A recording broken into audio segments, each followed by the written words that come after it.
지난 4월 25일 네팔에서는 규모 7.8의 대지진이 일어났습니다. 3만 명의 사상자가 발생했고 660만 명의 이재민이 발생했으며 정든 학교와 마을이 모두 무너져 내렸습니다. 그리고 6개월이 지났습니다. 오늘 브릿지 인터뷰에서는 네팔의 복구 사업이 얼마나 진행되고 있는지, 또한 대지진 이후 네팔의 미래가 어떻게 변화할 것인지에 대해서 이야기 나눠보도록 하겠습니다. 지난 4월 25일 대지진 이후 네팔의 피해 복구를 돕고 있는 이주노동희망센터 관계자 두 분을 모시고 이야기 나눠보도록 하겠습니다. 안녕하세요. 안녕하세요. 각자 자기소개 부탁드릴게요. 네, 안녕하세요. 저는 이주노동희망센터의 국제협력팀을 맡고 있는 팀장 안은주라고 합니다. 반갑습니다. 네. 네, 저는 티베트 출신의 네팔 사람이고요. 지금 이주노동자 희망센터의 이사를 맡고 있습니다. 반갑습니다. 네, 두 분. 민수라고 합니다. 네. 오래 기다려주셔서 감사합니다. 네. 지금 활동하고 계신 이주노동희망센터의 그런 업무들, 방향성 이런 것들에 대해서 좀 설명을 해주시면 좋을 것 같아요. 이주노동희망센터가 처음 이제 만들어진 계기도 2000년도에 명동에서 이제 이주 노동자를 위해서 이제 투쟁을 할 때 그 당시에 지금은 이주노조 합법화됐지만은 이제 이주노동 조합을 실제로 이제 만들어져 합법화되지 않는 상태에서 투쟁을 많이 하시고, 이제 그분들 덕분에 사실은 이제 고용허가제법이 만들어진 거죠. 이제 그 기간 동안에 하신 분들이 이제 정부에서 나중에 이제 추방되기도 하고 뭐 이렇게 할 수 없이 자진 출국하신 분도 생기고, 그래서 굉장히 이제 혼란 시기였었어요. 이제 그러면서 굉장히 고생 많이 하시고, 이 권리를 위해서, 그 당시에 이주노동자 권리가 거의 없었으니까 굉장히 힘들게 사실은 거의 뭐 그때는 막 노예다 이 정도까지 얘기했으니까, 그 다음에 이제 권리를 만들어내신 분들이 민수이사분하고 이제 그런 이주노동자분들인데, 그러니까 쫓겨가신 분들이 굉장히 많으세요. 그래서 쫓겨가시고, 그걸 이제 법은 만들어 놨는데 가신 분들 많이 계시고 이러면서, 그러니까 이주 노동에 대한 어떤 뭔가 기초를 만드신 분들인데, 그분들하고 뭔가 같이 함께 해야 되고 연대를 해야 되고, 그러니까 이런 부분을 이제 고민하던 이제 한국에서 같이 활동하시고 하시는 분들이 처음에 어떤 걸 했냐면, 돌아가신 분들이나 추방되신 분들하고 그쪽에 계신 분들, 어쨌든 우리나라에 들어와서 돈을 버셔야 되고 그러니까 그쪽 분들하고 연대를 해서 그러면은 그쪽에 있는 아이들, 관련된 아이들의 장학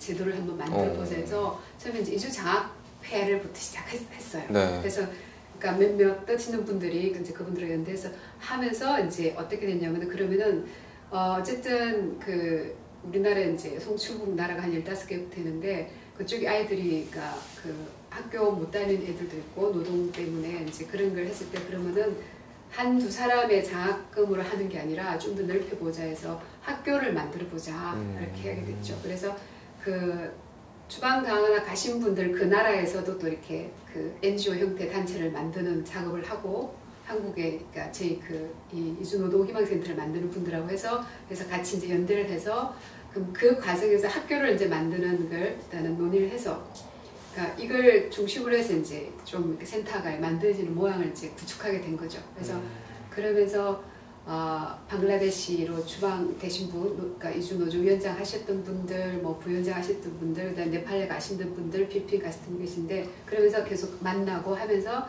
처음에 이제 방글라데시 학교를 만드는 걸 중점해서 이게 좀 이렇게 센터라는 모양을 이제 갖춰가면서 이주노동희망센터가 이제 2011년도에 이제 법인으로 만들게 된 거죠.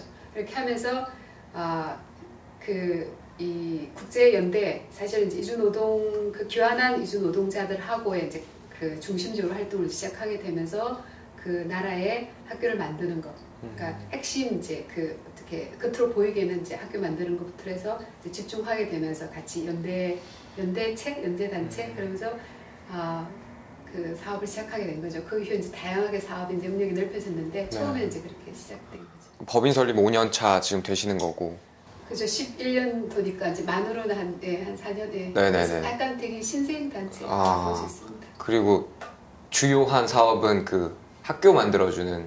초기에 이제 그렇게 해서 어떤 사업 대상을 가지고 이 사람들에게 이렇게 모아내면서 이렇게 시작했으니까 네. 이제 그게 이제 끝으로 들어가는 중점적인 사업으로 보이는 거죠. 예. 학교를 지금 지으신 곳은 방글라데시랑 또 예, 처음에 이제 방글라데시. 네. 그 다음에 이제 네팔에 네팔은 학교가 이제 그 네팔에 그 추방하시고 자진 출국하신 분들이 이제 만든 단체가 있어요. 네. 그러니까 신미고라고 네팔 이주노동연대 그 단체라는 게 있는데 이제 줄여서 신미고였는데 신미고에 그 소속된 분들이 한국에서 소위 말해서 이제 이주노동 열심히 네. 활동하셨던 분들, 그러니까 이 협력단체랑 연대해서 그 네팔 동쪽 지역의 모란 지역이라고 있는데 그 지역에 그 지역이 옛날에 우리나라 봉천동처럼 네. 그러니까 이 산에서 내려오신 분들이 이제 그 강가에서 돌 깨면서 이제 주로 생활하니까 빈민들이 모여 있는 곳이에요. 그걸 학교가 원래 있었는데 제가 이제 그걸 증축하면서 시작하게 지금 모란 지역에 이제 증축하면서 국내에 있는 뭐 이렇게 그 한자촌 비슷한 그런 예, 곳에 예. 학교를 짓는. 예, 그렇죠. 이제 그걸 갖다가 처음 시작했고요. 그래서 증축을 2014년도에 작년 이제 봄에 증축해서 이제 그 먼저 이제 짓고 그 다음에 또 이제 제가 그런 일을 하니까 이제 이런데 이렇게 이런 이제 들어오죠. 네팔 지역에서는 이제 특히 연대 단체가 있으니까 통해서 이런데 이런 학교가 있으면 좋겠다 이런 거 있고 그걸 계기로 해서 지금은 그 4월 25일 날 지진이 나고 난 다음에 이제 그 지진으로서 일단은 당장 아이들이 공부를 못 하니까 지진 난 가장 피해가 심한 곳에 가서 그러면은 학교를 갖다가 짓자 해서 지금 그거 지금 준비를 하고 있습니다. 예. 그래서 가능하면은 처음에 할 때 저희가 15개국 학교에 기본적으로 이주 노동자들과 함께 같이 각 나라의 학교 하나씩은 다 설립하자 이런 그 목표는 세웠었어요. 예. 지금 그 두 곳째인 건가요, 네팔이? 예, 제가 올해 사실은 미얀마도 이렇게 준비를 하다가 네팔에 지진이 나는 바람에 네팔 쪽으로 일단은 가장 학교가 필요한 부분도 하자. 그리고 네팔은 저희 연대협력단체도 있고, 그래서 지금 그쪽으로 지금 이렇게 모든 힘을 쏟고 있는 중입니다. 네. 그리고 미등록 이주노동자 자녀분들 교육을 위한 그 사업도 하신다고요? 예, 처음에 이 센터를 갖다가 시작할 때도 생각했던 게 제일 우리나라에서 가장 보면은 가장 힘이 없고 가장 어떻게 도움이 필요한 사람들이 미등록 이주 아동들이죠. 그러니까 미등록 이주 아동에는 이제 여러 되죠. 난민도 있을 수 있고 네. 그다음에 부모님이 불법 체류여서 있는데 특히 저희 이주노동 희망지들에서 부모님이 미등록으로 그러니까 불법 체류할 수밖에 없는 상황에서 아이가 태어나면은 그 아이들이 이제 다 미등록이 되는 거죠. 미등록 이주 아동에 대한 실질조사 부분이 거의 없어요. 미등록이기 그렇죠. 때문에 네. 법적으로 아무런 보호가 없기 네. 때문에 그래서 센터를 처음 만들 때도 그런 아이들을 위해서 이렇게 우리가 짓는 학교가 나라면 이름 희망학교인데 국내도 희망학교를 갖다가 만들어 보지 않는 게 있었어요. 근데 그게 실현은 안 됐지만은 이제 그에 좀 연속적으로 해서 올해 미등록 이주 아동에 대한 실태조사를 했었습니다. 그래서 지금까지는 된 적이 없고요. 미등록 이주 아동이라면은 이제 국적이 있는 아이도 있고 국적이 없는 국적자도 있는데 국적이 없는 경우도 굉장히 많아요. 난민 같은 경우에도 없는 경우도 있죠. 네, 나라의 국적을 못 얻으니까 한국에. 그리고 우리나라에서도 또 무국적일 경우는 언제냐면은 이제 기본적으로 이주 노동자들은 우리나라에 가족을 못 데려와요. 네네. 그러니까 거의 40세 이하니까 거의 총각이나 결혼한 네. 사람들인데 가족이 못 오는데 사람 살다 보면 이제 만나서 결혼하면 애가 생기고 그러는데 나라별로 좀 다른데 그러니까 애를 낳으면은 본국의 대사관에 아이를 태어난 출생신고를 할 수 있어요. 할 수 있는 나라가 있고 하기 굉장히 어려운 네. 나라가 있어요. 근데 지방에 있는 사람 출생신고 하려면 서울에 올라와야 되고 그리고 한 번에 되는 게 아니라 굉장히 까다롭고 이런 경우에는 나중에 돌아갈 때까지 출생신고를 안 하는 경우가 있어요. 그럼 그 아이는 무국적이에요. 네. 국적이 없기 때문에 사실은 혹시 애가 어디 가서 잃어버리게 하면 걔는 아무것도 없어요. 국제 미아가 되는 거네요. 그렇죠. 아무것도 그래서 아무런 도움을 전혀 못 받는 아주 좀 심각하게 말한다면은 그러니까 이런 아이가 인신매매나 혹시나 네. 이런 경우에서는 진짜 이렇게 손쓸 방법이 없죠. 그런 경우도 있고 그다음에 자기 나라 대사관에 이제 출생 신고를 할 수 있는 어린이는 있어요. 근데 대신에 한국에서는 제도권 안에 못 들어오기 때문에 아이가 다치거나 그럴 때는 어려보면 안 되죠. 아무것도 안 되죠. 네. 그다음에 아이가 이제 그 자라서 그 어린이집에도 사실 잘 안 받아줘요. 네. 미등록이기 때문에 그런 거 있고, 그다음에 학교도 그게 통지서가 안 나오기 때문에 부모님이 이렇게 언제 보낼지도 모르게 되는 거죠. 물론 지금 이제 약간 이제 그 그러니까 학교가 들어가면은, 그러니까 굳이 이제 그 출입관리소에 신고를 안 해도 되는 이제 그게 있긴 있지만, 근데 이것도 학교 교장의 재량이고요. 그래서 굉장히 어렵죠, 아이가. 그래서 어떻게 이 아이들의 지금 상황이 어떻고 지금 되는지에 대해서 저희가 실조사를 했는데, 아마 저희 센터가 가장 많은 수를 이렇게 이번에 하게 되면서, 사실은 그래서 아직까지 올해 했는데 올해 5월달에 그리고 이제 이제 토론회 하고 그러면서 계속 이제 이슈가 되고 있어요. 네. 그래서 아마 11월 4일날도 아마 이와 비슷한 관련해서 추석 60분 저도 아마 다루게 될 거예요. 그러니까 사실 그래서 미등록 이주 아동에 대해서 그 출생 등록이라도 할 수 있자 해서 이주 아동 그 권리 기본법 보장 기본법을 갖다가 사실은 작년 8월에 국회에 발의를 했어요. 그래서 지금 국회 법사위에 들어있는데 지금 국회가 거의 가동이 안 돼갖고 법사위에서 이걸 법을 다뤄야지만이 거기서 논의를 하고 통과할지 안 할지 하는데 아예 다루지를 않고 있어요. 네. 그래서 저희도 어제까지 사실은 그 법사위 위원들, 이 소속된 법사위원들한테 팩스로 계속 이걸 지금 발의된 걸 갖다가 다뤄달라고 넣었는데, 이게 다루지 않으면은 자동도 폐기돼요. 그럼 아이들은 또 아무런 보장이 안 되죠. 그래서 이 아이들에 대한 기본법, 그러니까 가능한 여기서 태어났으면은 의료보험이라도, 그러니까 제도 받고 배우기라도 배울 수 있게끔 중간에, 그래서 미등록 이주 아동이라 해서 부모가 만약에 단속됐으면 애들도 강제 투방 안 되고, 네. 그러니까 그 한국에서 그러니까 그 의무교육까지는 배울 수 있게끔 하는 이 기본 법이 일단 지금 들어가 있긴 있어요. 네. 그래서 이 과정을 보면 굉장히 좀 심각해요. 우리나라가 선진국이고 그 경제적으로는 11위 잘 사는 나라, 밖에 나오면 알죠. 잘 사는 나라고 민주주의 국가인데 아이들의 어떤 이런 인권이나 이런 부분에서는 상당히 굉장히 많이 낙후돼 있어요. 지금 그 이주 노동자들도 우리 사회 소수인 거고, 미등록 이주 노동자들은 그 중에 더 소수인 거고, 네네. 그들의 자녀는 완벽하게 그렇죠. 사회적으로 배제된 그런 형태잖아요. 그래서 정확한 인원수도 지금 파악이 안 되고 있어요. 그러니까 뭐 어떤 데는 5,000명, 그 다음에 어떤 데는 뭐 10,000명까지도 보고, 그러니까 그래서 정확하게 파악이 안 돼요. 엄청 많네요. 그러니까 알 수가 없죠. 네. 왜냐하면 이제 신고를 일단은 안 하고 돼 있으니까.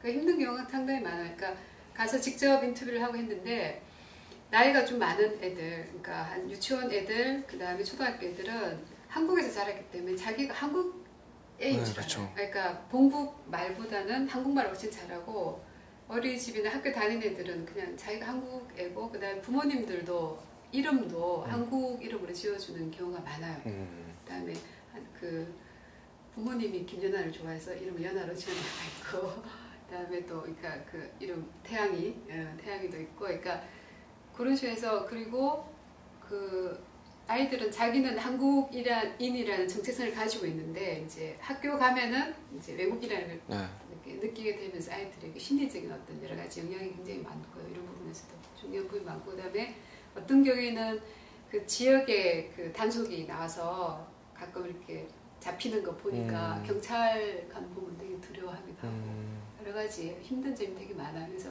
자연스럽게 다른 사람들하고 이렇게 섞이지 못하죠. 항상 불안하니까 그 이제 바운더리가 항상 이렇게 갇혀 있고. 그래서 이건 딴말이 아니라 정말 아까운 게, 이런 아이들이 우리나라에서 제대로 정말 그 한국에 대한 사랑이 정말 충만한데, 이런 아이들 우리나라에 자라서 나중에 진짜 더 크면은 커서 이제 자기 나라에 가게 되면 한국도 잘하게 되죠. 자기 나라에도 알게 되죠. 그러면은 이 친구들이 만약 우리나라에 다시 들어오거나 아니면 외국에 나가더라도 제대로 된, 어떻게 보면은 최고의 뭐 외교관, 민간 외교관일 수 있죠. 최고의 어떤 이 소위 말해서 이렇게 그 자산이고, 그러니까 이렇게 인적 자산, 훌륭한 건데, 활용이라면 좀 애매한데 이걸 제대로 하지 못하고 있는 게 한국의 현재 시스템이죠. 그래도 뭐 이주노동희망센터 분들이 이런 꼭 반드시 필요한 일이지만 아직 사회적으로 알려지지 않은 일일 뿐이니까 계속 지속적으로 해주시면 나중에는 굉장히 도움이 많이 될 것 같아요. 그런 친구들에게. 네. 아, 그거 더불어서 그래서 네. 아직 법이 어떻게 될지 모른다 그래서 그 후속 작업으로 지금 제가 준비하고 있는 게 추방 당하거나 그러니까 부모님 때문에 할 수 없이 공부하다가 추방 당한 애들이 꽤 있거든요. 있고 그다음에 뭐 할 수 없이 자진 출국하는 경우 있는데 그런 아이들이 이제 그 나라에서 네. 그럼 갑자기 상황이 바뀐 상황에서 아이들이 어떻게 자라고 있고 심리적 상태는 어떤지 네.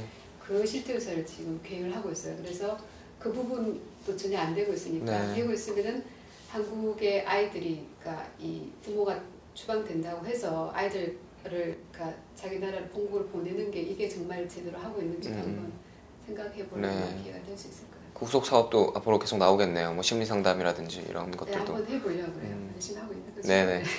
알겠습니다. 그러면 저희의 오늘 메인 이슈인 메인 주제인 그 네팔 지진에 대해서 좀 이제 얘기를 나눠볼게요. 민수 이사님이 네팔에 지금까지 여러 번 다녀오셨다고요. 근데 지금 네팔 현재 상황 이런 것들이 아직은 잘 보도가 잘 안 돼서 지진 이후에는 어떻게 지금 진행되고 있는지. 제가 이제 5월하고 하여튼 제가 2번을 다녀왔습니다. 네.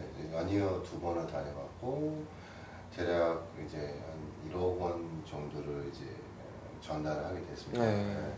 그래서 그 과정에서 한국을 알리는 기회도 있었고 어떤 한국의 어떤 많은 사람들의 사랑을 또 저의 선에서 이렇게 나누게도 됐었고 그런 뿌듯함도 남다른 거였었고 또 거기에서 이제 어떤 가르침도 받았고 그런데 이제 그때는 이제 자연재해의 어떤 지진 피해가 있었다면 이제 그 다음에 이어서 이제 장마가 시작이 됐고요.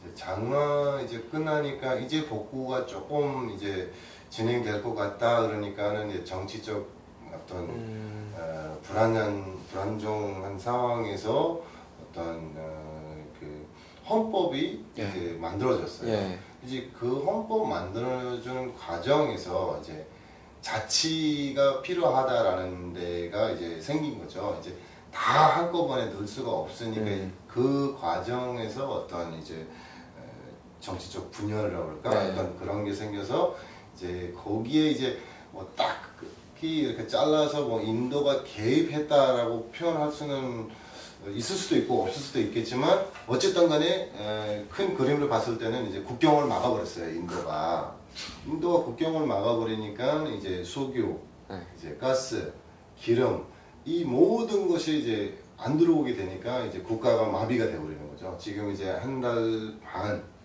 돼가고 있는 상황이고요. 그래서 이제 어떤 이제 그 장마 때문에 산사태로 이제 길이 막혀져 있는데 그거 뚫으려면 이제 포크레인이나 불도저가 움직여야 되는데 네네. 꽤 움직일 수 없는 거예요. 그래서 딱 그 막말로 표현하면 그냥 엉망진창으로 지금 돼 있는 상황이에요. 해외에서 도와주겠다 해도 뭘 어떻게 어떤 상황? 네. 거기에다 인도는 뭔 얘기를 하고 있냐면 지금 이제 그 투표가 곧 이제 진행될 거거든요. 그거 끝나야지 이제 뭐라도 해결될 것 같다라고 이제 인도 쪽에서 이제 답변이 온 상태고. 어떤 투표 말씀이세요? 지금 그 선거가 있어요 인도에. 아 인도예요? 네, 인도에 선거가 있고 이제 그것 때문에 그렇게 얘기하는데 이제 중국에서 이제 국경이 좀 열어줘가지고 이제 어떤 가스나 어떤 석유 같은 거를 이제 네팔에다 투입하겠다는데 근데 이제 중국이라고 했을 때 네팔과 중국이 국경 맞대고 있다고 하는 이제 이렇게 이제 볼 수가 있어요. 네. 그러나 이제 이게 중국이라고 했을 때 대부분 베이징이라고 이제 보는데 중국이라고 해서 또 땅덩어리 봤을 때는 네팔하고 이제 다 있다고 생각해요. 근데 이제 그 사이에 분쟁되고 있는 게 티베트라는 네. 거대한 땅이 있어요. 네, 잘 아시겠네요, 네. 티베트. 네. 그 땅을 거쳐서 이제 이 석유가 와야 되는 거예요. 그래서 이제 금액대부터 해서 만만치가 않는 곳이고요. 지금 이제 오늘 뭐 얼마 이제 들어왔다 뭐 하는데 이제 그 정도는 지금 이제 국가 기관을 운영하는 것도 아마 모자랄 거예요. 그 정도 양으로는 지금. 그래서 이제 언제 어떻게 이게 열어서 모든 것이 시작될 거냐라는 부분은 아직 미정 상황이고요. 그래서 이제 어떤 이 산마을 쪽은 거의 초토화되어 있다라고 볼 수가 있고요. 그래서 또 산마을 쪽이 문제가 또 다른 문제가 또 시내가 더 심각한 또 다른 문제가 있는 거예요. 뭐냐면 시내에서 생활하는 사람들은 이제 월세 네. 이렇게 산 사람들이잖아요. 그렇기 때문에 그 집에서 쫓겨나면 살 데가 없는 거예요. 네. 이제 빈 땅에다가 비닐이 쳤어요. 그럼 땅 주인이 그냥 눌러 앉아버릴까봐 쫓겨내는 거예요. 그럼 시내에서는 이제 갈 데가 없는 거예요. 월세 금액이 많이 올랐나 봐요. 월세 금액도 올라가고, 근데 뭐 건물 수리하겠다 해서 쫓아버리고. 그러니까 이제 뭐 비닐이 치는 데도 없다 이거죠. 시내에는, 네. 도시에는. 근데 이제 그나마 시골은 뭐 비닐이 칠 수도 있고 뭐도 할 수도 있다라고 이제 이게 또 그나마라고 표현이 좀 그렇게 들릴 수도 있지만 또 거기에 따라서 이제 어려운 점이 있고 산마을 따라서 시내는 또 시내 나름대로의 엄청 어려운 상황이고. 그러면 거의 복구가 안 됐다고 보면 되는 네. 건가요? 6개월이 지난 지금 네. 시점에서? 그냥 이제 함석 지붕 같은 걸로 좀 이렇게 뭐 울타리 비슷하게 뭐 비 안 맞게끔 그렇게 되고 있는데, 이제 지금 이제 약간 이제 히말라야 쪽에 이제 피해가 많이 간 데는 지금 이제 추위가 곧 시작이 되니까는 아마 많은 사람의 목숨까지 위협을 하고 있는 상황이에요 지금. 시급하네요, 복구가. 그러면 지금 뭐 기후도 기후고 인도 그 선거 문제도 있고 중국 티벳 간의 그런 문제도 있고 여러 가지, 또 지금 새로운 총리 그리고 새로운 헌법 이런 문제 때문에 복구를 방해하는 여러 가지 요인들이 있잖아요. 어떻게 할까요? 네팔 정부는 어떤 지금 상황인가요? 지금 이제 헌법이 새로 만들어졌고 총리가 새로 바뀌었고 이 모든 게 이 정치 상황이 불안전 상황에서 모든 게 재해부터 해서 국경까지부터 해서 이 모든 게 갑작스럽게 부딪힌 상태지만 이게 예고는 돼 있었던 거죠. 지진도 예고돼 있었고 어떤 국민이 일어날 거라는 거, 그 다음에 인도 국경 부분은 너무 많이 풀어놔가지고 이제 너무 많이 들어와 있는 상태고 너무 많이 나가 있는 상태고, 이 양쪽이에요. 나가 있기도 하고 들어와 있기도 하고 이게 다 예고했던 거예요. 근데 이제 이런 것들이 어떠냐면 이게 좋게 볼 수 있는 부분은 이 모든 게 당하니까 일어 쓰는데 또 다른 방향을 가질 수 있다라는 나는 그런 희망도 갖거든요. 이제는 네팔은 달라질 수 있다. 좀 다른 방법으로 어떤 많은 사람이 나가 있는 사람들이고, 지금 이제 NRN이라고 non-resident 네팔이라고 해서 이제 해외에 살고 있는 이주해 있는 네팔 사람들이 이제 뭐 결혼해서 살고 있는 뭐 여러 사람들이 이제 네팔에 투자해야 된다라는 어떤 계획들 뭐 여러 가지들 이제 세우고 있는 상황이에요. 그런 것들이 이어서 국제 사업이나 이런 부분들, 그 다음에 이제 지금 국경에서 어떤 그렇게 국경을 막아놓고 했으니까는 이게 한두 번 했던 게 아니기 때문에 다음 대책은 세워야 되겠다라는 것들이 어떤 비책들이 좀 만들어지고, 이제 뭐 중국이랑 같이 합력하든 인도랑 합력하든 어쨌든 간 다른 나라와 합력하든 해가지고 뭔가는 이제 마련해 나갈 거라 생각하거든요. 왜냐하면 이게 한꺼번에 부딪혔고 이제 자연재해, 그 다음에 인간이 만드는 이제 국경, 나라 뭐 이런 것들까지 부딪혔기 때문에 이 모든 거를 대비하기 위해서 이제 더 이제 나은 네팔이 되지 않을까라는 이제 믿어 심지 않아요. 굉장히 큰 변화의 시점이네요 지금.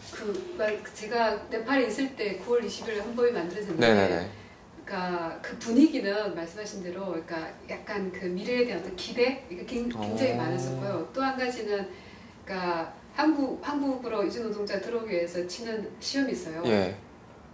EPS10. EPS10인데 그러니까 전년도보다 그러니까 이 신청한 사람이 조금 적었어요. 네. 아주 큰 폭은 아니지만 이제 그것도 네팔에 대한 앞으로 미래에 대한 기대감. 예, 기대감. 그래서 말씀하신 대로 이렇게 사실은 안에서 네팔 사람들하고 얘기했는데 한국 사람이 보기에도 네.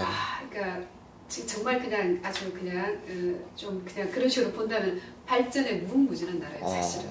그래서 이제 정부가 제대로 이번에 할 거니까 이제 그 과정에서 말씀하신 대로 사실은 여러 가지 이제 뭐 그 갈등이 있을 수밖에 없는 부분이 있는데 많은 사람들은 지금 뭐 기름이 없고 하더라도 그 미래에 대해서 굉장히 긍정적으로 보는 게 있고 그러니까 희망을 가지고 그리고 특히 젊은이들이 거의 다 많이 나가 있는데 그러니까 젊은이들이 그러니까 좀 이렇게 있어 보겠다 하는 다 들어오겠다는 사람들도 좀 움직임이 좀 있다는 것은 희망이 상당히 있지 않을까라는 생각은 들어요. 그러니까 힘이 있는 나라인데 그동안에 한 8년 이상을 어떻게 보면 정부를 못 꾸렸을 거니까 아마 상당한 저도 이렇게 기대가 된다고. 네. 그렇죠. 이제 네팔은 이제 분위기는 좋아요. 뭐 제가 이제 뭐 여기서 어떤 얘기인지 모르겠지만 이제 가지고 있는 게 너무 많아요. 가지고 있는 게 너무 한국 사람 많아요. 눈으로 보면은 네. 대단한 나라예요. 네, 가지고 있는 게 너무 많아요. 이제 활용을 못 하고 있는 거죠. 이거를 어떤 시스템과 어떤 정치 이런 것들이 가지고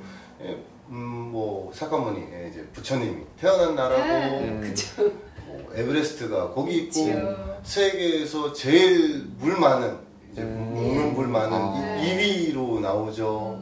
이게 어마어마한 재산들이 갖고 있어요. 자연적으로 재산들이 갖고 있는데 이제 그거를 이제 어떻게 어떤 식으로 활용해서 세계로 이제 나갈 것이냐라는 것이 이제 관건이죠.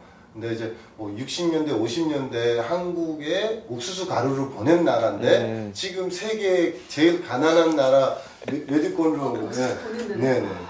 그래서 지금 이제 세계 메디콘 뭐 이렇게 뭐 최하위 뭐 이렇게 나올 정도면 근데 이제 거기서 반전이 없다는 건 나는 보지 않거든요. 근데 지금 모든 부딪힌 거 넘어진 것은 일어나기 위해서다라고 표현하고 싶어요, 진짜로.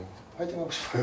네, 자부심이 상당히 있어요. 그 네팔에 지금 이제 헌법이 이제 만들어진 사실 굉장히 힘든 기간이죠. 왕정 그 무너뜨리고 그 다음에 어쨌든 그 아픈 과정을 거쳐서 된 거라서 사람들 갖고 있는 자부심, 그건 되게 부럽더라고. 굉장히 자부심 있고 그 우리가 이제 해낸다. 그다음에 말씀하신 이제 워낙 그게 잠재력이 있어서 조금만 이제 이 과정만 좀 이렇게 겪어내면 지금도 정부를 잘 만들고 있는 과정이고 힘들지만 잘 협의를 하고 있더라고요. 어떻게 보면 왕정이 무너진 것도 얼마 안 되잖아요, 역사적으로. 2007년이었나요? 재헌헌법이요. 재헌헌법. 2015년대 재헌헌법 만든 나라 드문 나라예요. 그런 것 같아요. 창창한 점쪽 나라가.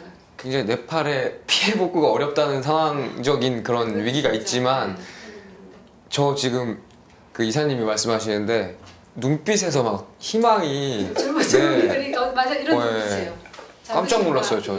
그러니까 잘만 좀 빠르지 뭐 빠르고 자기는 잘 모르겠는데 아마 충분한 그 저도 그런 거 봤어요. 그러니까 하면은 지금 정부도 잘 갖춰주고 하니까 잘 할 수 있다. 그 기대가 창창한 나라다는 생각이 들더라고요. 저 모르는 그 시청자분들을 위해서 네팔 그 새로운 헌법이 그 제가 알기로는 7개 주로 나눠서 그 정치 참여하는 거를 그 제한한다? 연방국으로 나눈다라는 걸로 알고 있는데 좀 소수민족들은 차별하는 것이다라는 얘기도 좀 있더라고요. 이거는 어떤 이유인가요? 깊은 거는 너무 워낙 자주 바뀌니까 이제는 뭐냐면 솔직히 또 뭐 이런 거 있잖아요. 근데 정치보다는 이제는 뭐라 하냐면 나라 누가 뭐 이거야 아니라 누가 뭘 할 거냐 어떻게 할 거냐 분리시키지 말아라. 하나다. 네팔 사람이고 네팔 사람으로 해야 되고 거기에 무슨 성 가지고 있고 무슨 뭐 가지고 있고 뭐 다르다 이렇게 하지 말자라는 거에 이제 얘기하는 사람 중에 저도 이제 한 사람이에요.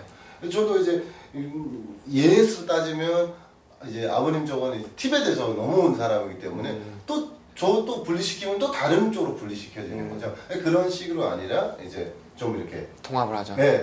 해서 나라를 만드는 쪽으로. 그래서 지금 이제 어떤 구와 시와 이런 것들이 이제 나눠져서 그래서 그 부분에서 자치가 필요하다. 또 히말라야 쪽은 히말라야 쪽 자치가 필요하다. 또 평지 타라이라고 하거든요. 네네. 인도 국경 쪽은 그쪽 따로 필요하다라고 하는데 이제 그들만의 어떤 정당성이 있겠죠. 네. 그거 틀리다라고 얘기는 하지 않아요. 근데 그들만의 정치성과 그들만의 어떤 필요점들이 있겠죠. 네. 그러나 이제 그런 부분들을 지금 상황에서 어느 정도로 주장해서 나가야 되느냐라는 것들은 지금 생각할 필요가 있다고 생각해요. 지금 타협해 나가면서 지금 리더들이 어떤 주장하고 있는 네. 리더들이 어떤 예를 들어서 10년 후, 20년 후 어떤 것들이 이제 타협을 해서 지금 시점에서 모든 게 만들어져서 어떤 이렇게 딱 이제 차려서 나오는 것보다는 우리가 만들어 가자라고 어떤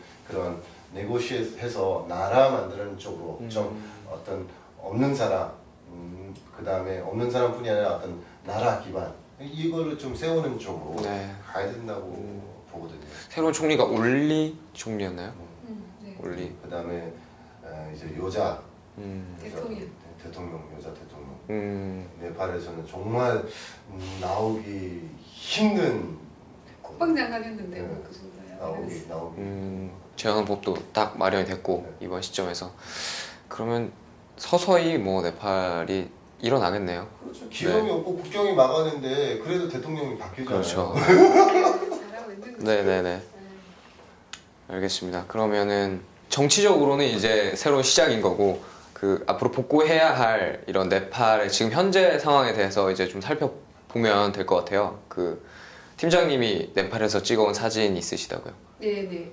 제가 이번에 그 지진 피해로 그 완전히 붕괴된 학교를 이제 복구하려고 이제 학교를 그러니까 지역에 네. 이제 답사를 갔었죠. 그래서 네. 그러면서 그 과정을 이제 쭉 찍어 왔었죠.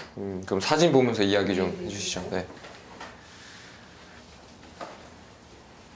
여기 이제 저희가 지을 학교가 해발 약 1,500m 정도에 있는 산간 지역의 북쪽 지역이거든요. 네팔이 남부 타라이 지역가 평야지대, 그다음에 중간, 그다음에 위에 히말라야 산맥의 지역 북부 지역인데 저희가 로스와 지역이라고 북부 쪽에 있어요. 저희 이사님도 답사 갔다 왔는데 거의 이렇게 사는 곳이에요.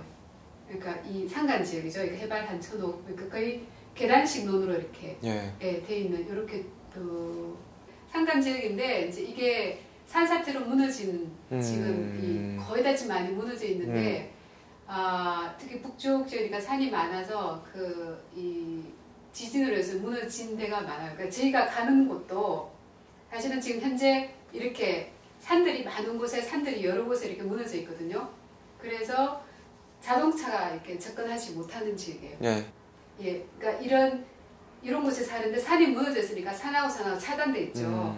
근데 아까도 말씀드렸지만 지금 기름이 움직이지 않기 때문에 원래는 저희가 학교를 빠르면 11월 초에 바로 짓기로 했는데 지금 저희 이 동네 자체가 산이 무너져 있어서 도로가 정비가 되지 않으면 물자하고 올라갈 수가 없거든요. 저희가 갈 때도 이 학교를 어떻게 갔냐면은 저는 그림이 늘어갔고 늦어서 도시에서 일단 차가 갈 수 있는 데까지 갔다가 거기서 등산을 4시간 했어요.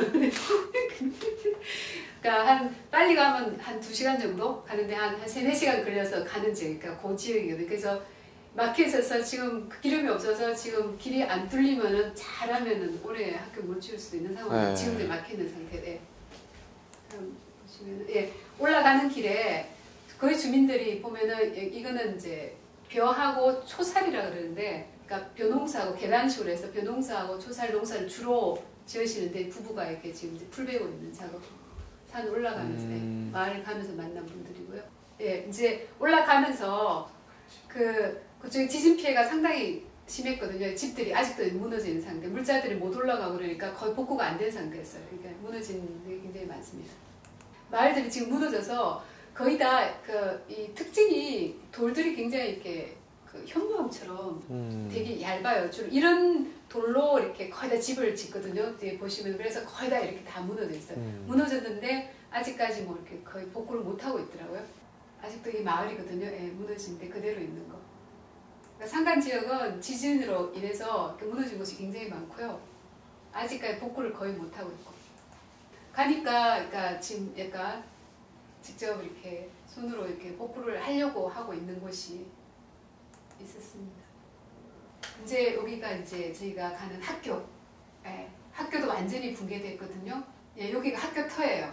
학교 터인데 상간이기 때문에 평지가 아니고 학교가 터도 굉장히 굉장히 평범한 곳은 굉장히 적어요. 그래서 저희 보이는 데가 화장실, 옛날 화장실 물탱크 있죠. 네. 상간 지역이니까 물탱크를 항상 설치를 해야 되고 이렇게 지역이 평평하지 않은데도 다 무너져 있고요. 예, 여기 학교 자리입니다.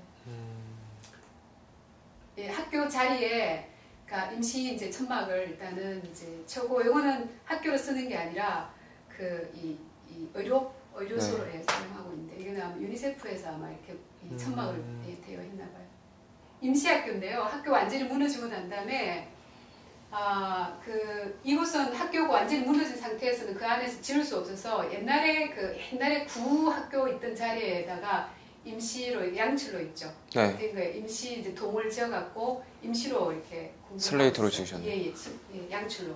네. 이준호동 희망센터에서 지으신 아니에요. 아니고요. 이거는 딴 데서 이제 지원 받아서 저희는 예, 임시 학교 지원은 안 했고요. 예, 여기가 이제 이렇게 임시 학교예요. 그러니까 우리나라 학생들 절대 이런 데 공부 안 하겠죠. 임시 학교 저렇게 지원받은 곳, 그러니까 정부에서도 뭐 지원받는 곳도 있고 아니면은 다른 단체, 국제단체에서 받은 곳도 있고 그래서 이렇게 양치를 일단 받아서 예, 이렇게 해서 지금 수업을 하고 있고 이거 교실 안인데 교실 보시면은 다 흙바닥이죠. 흙바닥이고 책걸상은 그나마 좀 남아 있는데 왜냐면 잘 보면 철로 돼 있죠. 이 다리. 예, 그래서 안 무너진 것은 이렇게 다 사용하고 있었어요. 예. 이건 이제 고학년 애들이 이렇게 다 학교한다 흙에다가 그죠? 그 다음에 다 안 되기 때문에 또 칠판도 그냥 이렇게 나무를 갖다가 턱 해서 이렇게 상황이 크게 좋진 않죠. 그래도 아이들은 보면 아까 아이들 사진 나오죠. 아이들은 굉장히 밝아요. 예. 다행이네요. 여기는 사실은 그 화장실 근처에서 찍었는데 화장실도 없어서 그 옆에 무너진 가옥이 안 쓰는 화장실을 전교생들이 다 쓰고 있었어요. 네, 아이들은 굉장히 그래도 밝죠. 네, 그리고 표정이 긍정적이어서 네. 다행이에요. 사진 찍어도 되냐고 선생님 얼마나 찍어도 된다 그래서 사진 찍었는데. 그 현지 그 주민들은 협조적이신가요? 예, 일단은 그 마을 주민들 되게 순박하셔요. 예. 네, 그리고 그러니까 예, 이제 저희가 왔다 그러니까 다 모여요. 그냥 이렇게 마을 사람들 전부 다 모이고 뭐 주민 선생님들, 학교 뭐 이렇게 어르신들 그다음에 거기는 당이 이제 발달돼 있죠. 각 당들이 이렇게 하는데 그 뭐 당의 대표자들에서 다 모여서 이렇게 같이 자리에서 애들 협조적이고 이렇게. 네. 학교를 이제 짓는 데서 충분히 논의를 많이 했죠. 네. 그래서 최대한 어떤 주민들 의견을 많이 이렇게 제가 들으려고 하고 예. 그래서 학교 같이 짓자 필요하니까 학교 짓는 거 일단은 합의를 하고 그 다음에는 그러니까 단순하게 저희는 사실 후원금들이 아이들도 받았고 우리나라에 있는 아이들 네. 그다음 일하시는 분들 진짜 그 월급에서 이렇게 떼서 오신 분들도 있고 하여튼 그래서 그러니까 그렇게 모아서 이렇게 하는 거니까 단순하게 그냥 돈을 후원하는 건 아니니까 함께 그래도 같이 이렇게 해보자 해서 마을 주민들하고 이제 이야기했는데 주민들은 아까도 보셨겠지만 마을에도 아직도 그 집들이 많이 무너져 있어요. 네. 그러니까 본인들 집도 아직 막 복구해야 될 처지고 그래서 완전히는 아니지만은 이제 학교 지을 때 저희가 시작할 때 이렇게 조공사나 이런 걸 할 때 마을 분들이 일단은 다 참여하겠다 이야기하고 학교 형태도 사실 저희가 생각한 게 있었는데 그러니까 논의를 많이 해서 어떤 형태가 좋겠느냐 했는데 이 지진에 무너지기 때문에 그에 대한 굉장히 그 트라우마라고 하죠. 그런 게 있으신가 봐요. 그래서 그러니까 그리고 1층은 콘크리트를 했으면 좋겠고 이렇게 해서 그러니까 그런 형태까지도 일단 충분히 논의했고 하는 데는 적극적으로 이렇게 같이 함께 일단 해봅시다. 같이 해서 그런 충분히 잘 됐었어요. 현지 주민분들의 협력을 이제 이끌어내신 상황이고 그렇죠. 터를 지금 잡으신 상황인 거죠? 그럼 학교가 지어질 터를. 학교는 이제 무너진 터 그 하니까 상관없죠. 그곳에 그대로 짓는 거네요. 그렇죠. 이제 그거 기초 작업하고 할 때 참여하고 참여하고 그다음에 그러니까 국립학교예요. 그러니까 이제 저희는 이제 그게 학교 이제 짓고 나중에 뭐 교육 뭐 이런 것까지 같이 할 수. 그러면 그 사업 진행하시면서 어려우신 점은 있으세요? 그러니까 어려운 점은 지어야 되는데 네. 지금 그래서 이제 그까지 논의 다 하고 그 다음에 이제 이게 지으려면 여러 가지 이제 그 건축 허가 이게 좀 과정이 있는데 예. 그 여기는 이제 지방 정부가 많이 발달돼서 지방 정부까지 해서 지방 정부 교육부까지 다 이제 되고 네. 이걸 중앙 교육부에서 이제 허가 받아서 이제 시작하면 되는데 두 가지가 걸리는데 저희가 이제 마을하고 그 뭐 지역에서는 합의가 다 끝난 상태인데 그 이제 중앙 정부에서 허가를 받고 지방 정부로 이제 교육부로 넘어오면 시작하면 돼요. 근데 하나는 그래서 그 학교 측에서도 빨리 하겠다고 했기 때문에 이제 학교 교장 선생님이 이제 서류를 이제 들고 카트만두로 와야 돼요. 근데 이제 제가 네팔 같아서 얼마 안 되고 그러니까 인도 국경이 막힘으로써 모든 물자가 지금 올스톱 돼갖고 우리 교장 선생님께서 오토바이 타고 한 4시간 거기는 자가용이 되게 비싸요. 없어요. 네. 그래서 오토바이 타고 한 5시간 타고 오십니다. 타고 카트만두 오셔야 되는데 기름이 없어서 거의 뭐 못 움직임. 지금 뭐 대중교통도 뭐 한 25% 정도밖에 안 움직인다니까 그런 부분이 있고 또 한 가지는 우리 마을은 학교 질 마을은 그 산사태로 길이 여러 곳에 지금 막혀 있어요. 근데 그 길로 포크레인에서 다 정리를 지방정부에서 하기로 했거든요. 그 10월까지. 근데 기름 때문에 지금 그걸 하지 못하고 있어요. 그래서 지금 그래서 우리는 준비가 다 돼 있고 네. 마을에서도 다 준비가 돼 있는데 지금 외부 환경이 지금 안 되고 있죠. 그건 참 어떻게 그죠. 네. 우리뿐만 아니라 이번에 네팔 지진 나고 사실 한국의 그 국제 개발 단체들이 제일 많이 들어갔어요. 예. 근데 코이카도 들어가고 뭐 엄청나게 많이 들어갔는데, 그러니까 이번에 저랑 같은 시기에 들어갔던 그 단체가 있는데 거기는 학교를 3개나 짓거든요. 지역은 좀 다르지만 그쪽도 지금 올스톱입니다. 그러니까 우리만 그런 게 아니라 왜냐면 네팔 지금 현지 상황이 그렇기 때문에 기다릴 수밖에 없는 거예요. 그리고 지금 10월 오늘까지 해서 이제 또 축제도 있어서 여러 가지 이제 상황이 있는데 그래서 기름만 되면은 지금 다 할 수 있는 상황이죠. 대신에 이제 물가 돈도 많이 올라가겠죠. 엄청 올라가겠죠. 생각보다 아마 조금 더 많이 아마 다시 물가 상승이 될 것 같아요. 그러니까 움직일 수 없는 상황입니다 지금. 그래서 아까 말씀하신 산간 지역에 있는 사람들이 추워져 이제 겨울 시작되잖아요. 그래서 그분들 진짜 아직도 산간 지역에도 천막 치고 사시는 분들 꽤 있었거든요. 근데 그분들도 좀 걱정이에요 진짜. 학교도 학교인데 그 직접 생존해야 될 부분도 사실은 많아서 사실 이게 인도하고 이 부분이 네, 안타깝네요. 도와주고 싶어도 도와줄 수 없는. 지금 뭐 있잖아요. 인덕션이라는 어떤 밥 하는 거 있잖아요. 뭐 하이라이트 하는 거 있잖아요. 그런 거를 보내달라고 해요. 그래서 전기도 없는데 그래서 전기 나올 때 빨리 이제 뭐 조리를 해서 목걸이를 하고 그 다음에 이제 그 가스 조금 있는 거나 뭐 이걸로 해서 데피든지 해서 이제 먹겠다 이거예요. 그럼 국내 지금 의욕적으로 도와주려고 하는 단체들도 네팔을 이러한 현실적인 상황을 잘 고려해서 도와줘야겠네요. 그렇죠. 그러니까 이건 우리가 어떻게 할 수 있는 부분이 아니라서 이거는 지금 그래서 이 준비 우리는 다 스탠바이 되는데 지금 올스톱 돼 있는 상태라고 보면 저번에는 심지어 이런 이야기까지 나왔어요. 어떠냐면 국제 항공이 네팔에 가면 네팔에서 돌아올 수 없다. 그래서 올스톱 된다. 이런 이야기까지 있었어요. 왜냐면 그 나라에 내리면 이제 그 나라에서 소규를 해서 이제 뜰 거 아니에요. 그거마저도 안 된다라는 게 심각하네요. 그 프라미스 그러니까 그 한국 봉사단하고 같이 갔었는데 그때 이제 끝나고 올 때쯤 돼서 그 대한항공을 타고 와야 되는데 급유가 안 돼갖고요. 그러니까 저기 태국에 가서 급유하고 뭐 와야 돼서 이렇게 오늘 시간도 늦춰지고 실제적으로 그랬어요. 심리치료 때문에 갔던 그 팀 말씀이시죠? 심각했어요. 그 팀에. 그러시구나. 안타깝네요. 뭐 근데 이런 부분들은 천천히 다 복구가 되겠죠? 외부 환경도. 그러니까 뭐라 그래야 되나? 그러니까 복구가 사실은 아까 정세 문제도 있고 정치 문제도 있어가지고. 그러니까 그 네팔 지진 나고 난 다음에 이제 뭐 국제사회 단체에서 이제 지원하기로 했던 돈이 있잖아요. 그게 우리나라 돈 하면 한 5조, 6조 정도 되는데 그것도 사실은 이제 그 정치가 좀 불안하면서 그 부서를 만들었는데 만들고 이제 그 장관급이거든요. 그러니까 대표를 세우고 하면 이제 그걸 움직이기 위한 집행하기 위한 이제 법이 있어야 되는데 네. 법이 사실 통과 안 되고 이런 과정도 있어갖고 그래서 사실은 그 무너지고 난 다음에 그에 대해서 지금 거의 복구를 하고 있지 못한 상황. 그걸 결정은 못 내리고 있는. 네.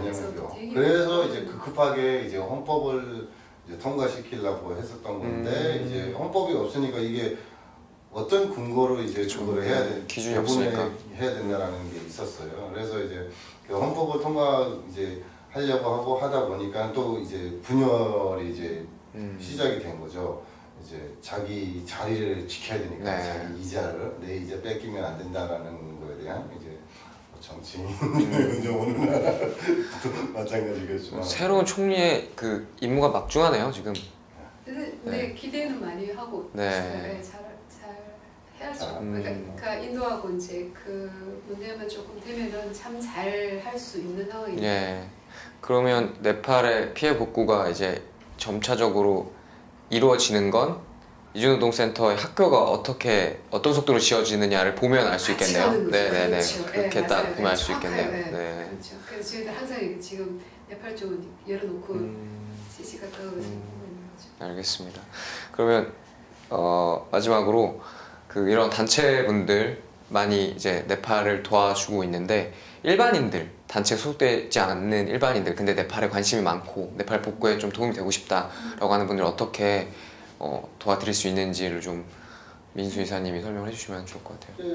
저 같은 경우에는 2번을 다녀왔는데 네. 2번 다 일반인들 그 다음에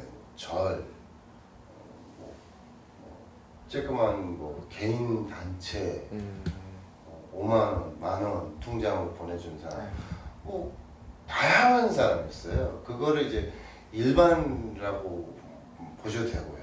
지금 이제 이렇게 해서 네팔 직접 단체 말고 이제 저한테 후원하는 분들은 이제 일반인이라고 볼 수는 있어요. 이제 다수를 봤을 때 이제 불교계 쪽에서도 많이 도와주셨고 이제 개인 이제 친분 있는 분들 그 금액이 1억 원 정도면 어마어마한 돈이거든요. 예, 그래서 이제 정확히 1억 원까지는 안 갔지만 이제 거의 가려고 해서 이제 그 정도를 이제 모아서 해줬다. 그 다음에 그것뿐이 아니라 이 대사관 네팔 대사관 쪽으로 직접 이제 전달하는 방법도 있고요.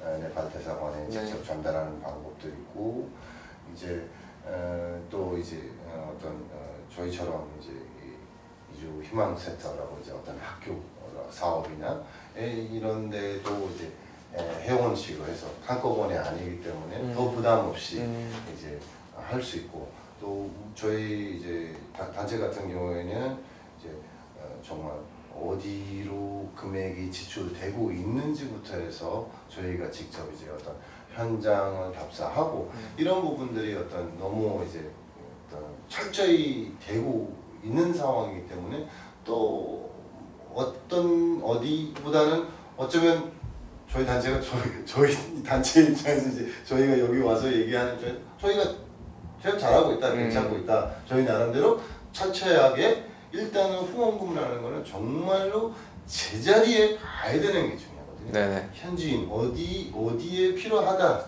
거기에 가야 되는 게 중요하기 때문에 그 가는 거에서는 저희가 정말로 열심히 하고 있다. 네. 잠시 가고 있어요. 후원 한마디, 후원해달라고 한마디 해주시죠. 후원해주십시오. 이주희망센터에 꼭 CMS 부탁드리겠습니다. 그 후원 관련해서 네.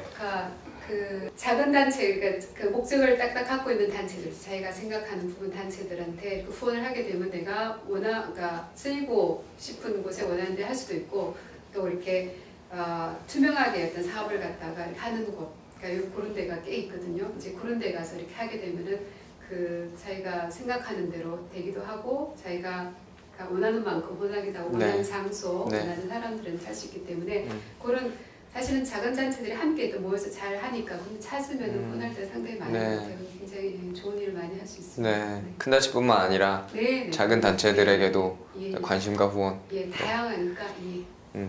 알겠습니다. 정리하자면 다른 나라인 어떻게 보면 다른 나라일 수 있는 네팔에서 일어난 그런 국제적인 사건에 대해서 우리나라에서 이렇게 물심양면으로 도와주고 있는 단체를 사람들이 있다는 게 저로서는 되게 큰 자부심인 것 같아요. 네, 앞으로 두 분 열심히 더 활동해 주시고 응원하겠습니다. 네, 오늘 나와주셔서 감사합니다. 고맙습니다. 감사합니다.